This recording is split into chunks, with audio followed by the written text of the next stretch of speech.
இறை இயேசுவில் எனக் அன்பார்ந்தவர்களே, நம் ஜீவனுள்ள தேவனின் உயிருள்ள வார்த்தைகளை தினமும் கேட்பதன் மூலம் உங்களுக்கு நன்மையும் ஆசையும் உண்டாவதாக.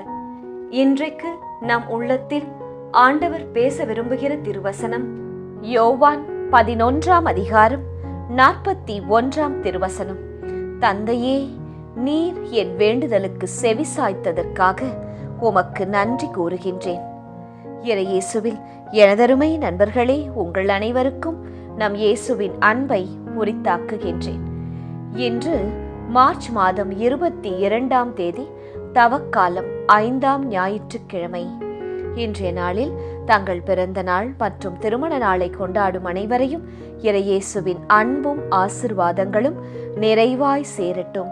தங்களுக்கு நெருக்கமானவர்களின் பிரிவால் வாடும் நபர்களையும் இறை இயேசுவின் வியாகுல அன்னையின் ஆறுதல் போர்வையாய் மூட வேண்டுமாய் மனமாற ஜெபிக்கின்றேன்.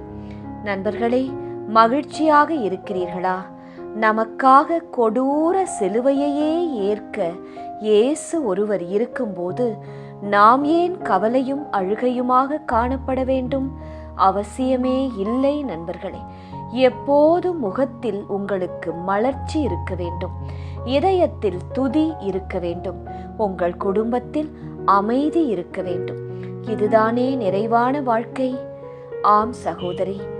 ஆனால் என்னால் இந்த ஒரு பிரச்சனையை, இந்த ஒரு சூழ்நிலையை மேற்கொள்ள முடியவில்லை, பலகாலமாக என்னை கஷ்டப்படுத்துகிறது, மீண்டு வர முடியவில்லை என்று நினைக்கிறீர்களா? என்று சொல்லுகிறேன். முதலில் அந்த பிரச்சனையை பற்றி நினைப்பதை, அதை பற்றியே பேசுவதை, அதையே காரணமாக கொண்டு பிறரோடு சண்டை போடுவதை நிறுத்துங்கள். உங்கள் உள்ளத்தை இயேசுவின் சமூகத்தில் ஜெபத்தில் ஏறெடுங்கள். விசேஷமாக இந்த தவக்காலத்தில் சிலுவை பாதையை ஒப்புக்கொடுத்து ஜெபியுங்கள். பலனை நிச்சயமாக காண்பீர்கள் நண்பர்களே. இது நாள் வரை உங்களை கஷ்டப்படுத்திய, பயமுறுத்திய காரியத்தை எளிதாக உங்களால் செய்து முடிக்க முடியும். Evolve in prayer, grow with rosary, lead yourself in the way of the cross. You will find ways. ஆம், ஜெபித்தால் உங்களால் சகலத்திற்கும் வழி கண்டுபிடிக்க முடியும் என்கிறது இந்த ஆங்கில வார்த்தைகள். சரி, இன்றைய முதல் வாசகம் என்ன கூறுகிறது? ஒரு அதிசயமான வாக்குறுதியை இயேசு நமக்கு அளிக்கிறார். நான் உங்கள் கல்லறைகளை திறந்து உங்களை உயிர்ப்பிக்கின்றேன் என்கிறார். இது உடலின் மரணத்தை பற்றி மட்டும் அல்ல நண்பர்களே. உங்கள் வாழ்க்கையில் மரித்துப்போன நிலையில் இருக்கும் நம்பிக்கை, மரித்துப்போன நிலையில் இருக்கும் கனவு, இது நாள் வரை பதிலே வராமல் மரித்துப்போன நிலையில் இருக்கும் ஜெப வேண்டுதல்கள் அனைத்தையும் மீண்டும் உயிர்ப்பிக்கப் போகும் ஆண்டவரின் வல்லமையை பற்றியது அந்த வசனம். எதையோ பலமுறை முயன்று நீங்கள் தோல்வி அடைந்திருக்கலாம். வாழ்வில் முன்னேற்றம் இல்லை என்று நினைக்கலாம். அந்த நிலைமையிலிருந்து உங்களை இயேசு எழுப்புவார். ஒரு மனிதன் இன்று கடன் சுமையில் இருந்தாலும் அவன் உழைத்து சரியான வழியில் முயற்சி செய்து ஜெபித்து இயேசுவை நம்பினால், ஜெபமாலையை கையில் எடுத்தால், உறுதியாக சொல்லுகிறேன், மீண்டும் எழுந்து நிற்க முடியும். அந்த குடும்பம் வாழ்வடைய முடியும். சகலமும் உழைப்பிலும், வசனத்திலும், ஜெபத்திலும், ஜெபமாலையின் வல்லமையிலும் உண்டு நண்பர்களே. இயேசு சொன்னதை இயேசு நிச்சயம் நிறைவேற்றுவார். இன்றைய 2ஆம் வாசகம் என்ன கூறுகிறது? நாம் உடலுக்காக வாழ்வதற்காக அல்ல, மாறாக ஆவிக்காக வாழ்வதற்காகவே அழைக்கப்பட்டிருக்கின்றோம் என்று கூறுகிறது. சற்று நாம் என்று நம் வாழ்க்கையை திரும்பி பார்க்க வேண்டும். நம்மிடம் உடல் ஆசை, உலக ஆசை, பாவ பழக்கங்கள் இருக்கின்றதா என்று சிந்திக்க வேண்டும். இருக்கின்றது என்று நீங்கள் நினைத்தால், உங்கள் மனசாட்சிக்கு அப்படி தெரிந்தால், அதிலிருந்து விலகி வந்து இயேசுவை தந்தையாய், தாய் மரியை அன்னையாக ஏற்றுக்கொண்டு வாழ்ந்தால் கிறிஸ்துவின் ஆவி உங்கள் வாழ்க்கையை மாற்றுமாம். உடல் தற்காலிகம், ஆனால் ஆவியோ நிரந்தரம், நித்தியம்.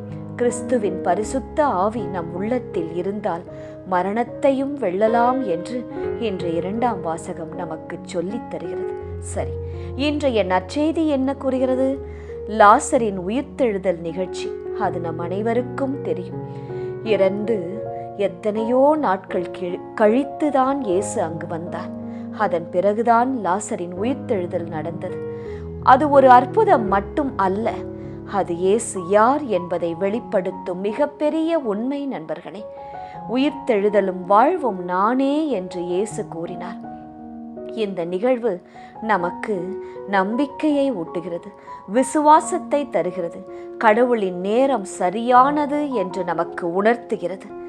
ஆம் நண்பர்களே, எது இருந்தாலும் சரி, அது இறந்து போன நிலையில் இருந்தாலும் சரி, லாசரை எழுப்ப முடியும் என்று பலர் அன்று விசுவாசிக்கவில்லை.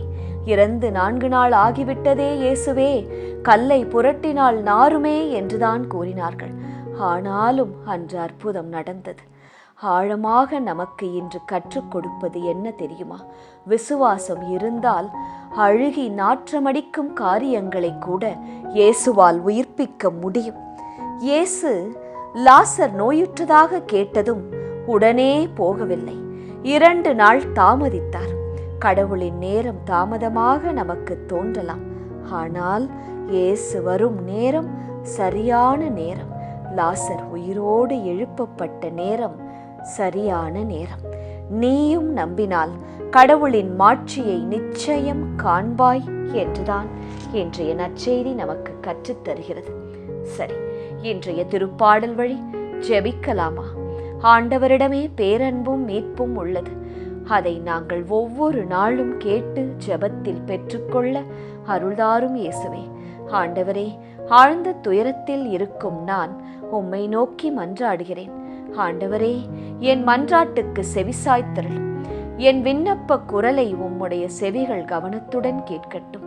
ஆம் இயேசுவே, என் மனதில் எத்தனையோ வேண்டுதல்கள், விண்ணப்பங்கள் இருக்கின்றது. யாரிடமும் சொல்லாமல் நான் ஆசையாய் மறைத்து வைத்திருக்கும் வேண்டுதல்கள் இருக்கின்றது. அதை ஜெபத்தில் ஒவ்வொரு நாளும் மனவல்யமாக உமக்கு தெரியப்படுத்துகிறேன். எனக்கு நிறைவேற்றி தாரும் தகப்பனே. ஆண்டவரே, நீர் எம் குற்றங்களை மனதில் கொண்டிருந்தால் யார்தான் நிலைத்து நிற்க முடியும்? நீரோ மன்னிப்பு அளிப்பவர், மனிதரும் உமக்கு அஞ்சி நடப்பவர். ஆம் இயேசுவே, நாங்கள் செய்த பாவங்களையும் கெட்ட பேச்சுகளையும் நடத்தைகளையும் நீர் உம் மனதில் வைத்திருந்தால் எங்களை நீர் ஆசிர்வதித்திருக்கவே முடிந்திருக்காது.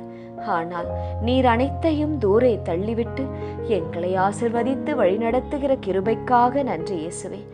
ஆண்டவருக்காக ஆவலுடன் நான் ஒவ்வொரு நாளும் காத்திருக்கின்றேன். என் நெஞ்சம் ஜெபத்தில் காத்திருக்கின்றது. அவரது சொற்களுக்காக ஆவலுடன் நான் காத்திருக்கின்றேன். விடியலுக்காய் காத்திருக்கும் காவலரை விட என் நெஞ்சம் என் தலைவருக்காய் ஆவலுடன் காத்திருக்கின்றது. பேரன்பு ஆண்டவரிடமே உள்ளது. ஆம், ஒவ்வொரு நாளும் எப்போது விடியும் எப்போது விடியும் என்று காத்திருக்கும் காவலரை போல நானும் என் வாழ்வின் இன்னல்களும் தடைகளும் தடங்கல்களும் எப்போது விடியும் எப்போது விடியும் என்று ஆவலாய் காத்திருக்கின்றேன் இயேசுவே. பேரன்பு கொள்ள ஆண்டவரே, நீர் மிகுதியான மீட்பு கொண்டவர், மிகுதியான அன்பு கொண்டவர். அத்தனையும் கொண்டு எங்களை மீட்டு வாழ வைக்கும்படி ஜெபிக்கின்றேன் இயேசுவே. ஆமேன். இயேசு கிறிஸ்துவின் பெரிதான நாமத்தின் நிமித்தம் ஜெபிக்கிறோம். ஆமேன். ஒவ்வொரு நாளும் உங்கள் உள்ளத்தில் ஆண்டவர் பேச விரும்புகிற இறை வார்த்தையை தெரிந்து கொள்ள ரோசரி பிரேயர்ஸ் சேனலை சப்ஸ்கிரைப் செய்யுங்கள். மேலும் உங்கள் நண்பர்கள் மற்றும் உறவினர்களுடன் ஷேர் செய்யுங்கள். நன்றி.